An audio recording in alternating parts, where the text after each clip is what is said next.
कबले तू बहरी कमई बहे राजा तनिको फिकिर होखे त घरे आजा कबले तू बहरी कमई बहे राजा तनिको फिकिर होखे त घरे आजा न तो चूस जाई पाइप डाल के जवानी हमरा लिप लप के पानी हो राजा जी देवरू पियत पानी हमरा लिप लप के पानी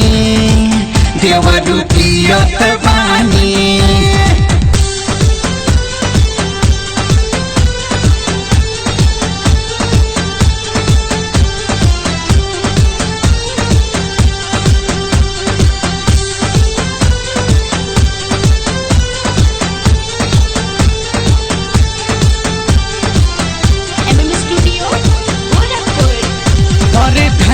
के रोहर में कोइलस दोपहर तो बाबा के गन्ना धंगा गइल बा देखी के हमरे जो बनवा के साइज देवरा चोली चोर पगला गइल बा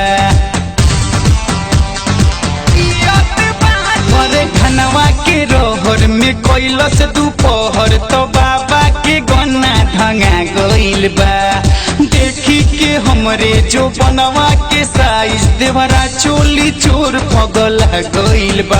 अब ताना मोहल्ला के सहत बानी अरे राजा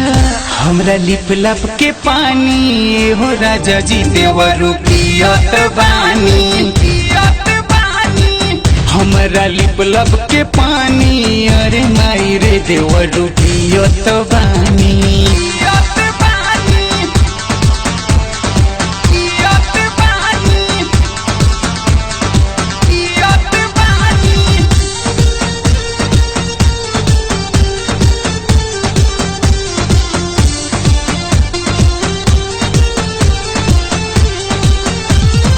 चढ़ती लगनवा करा के गवनवा कहीं बोसी गइल लुधियनवा हो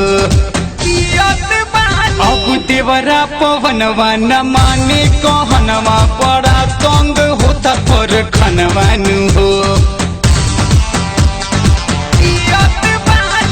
चढ़ती लगनवा करा के गवनवा कहीं बोसी गइल लुधियनवा हो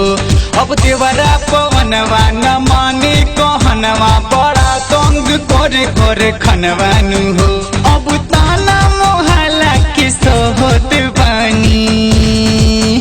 हमरा लिप लप के पानी हो राजा जी देवरू पियत बानी हमरा लिप लप के पानी अरे माई रे देवरू पियत बानी कबले तू बहरी कमई बहे राजा तनिको फिकिर होखे त घरे आजा कबले तू बहरी कमई बहे राजा तनिको फिकिर होखे त घरे आजा न तो चूस जाई पाइप डाल के जवानी हमरा लिप लप के पानी हो राजा जी देवरू पियत बानी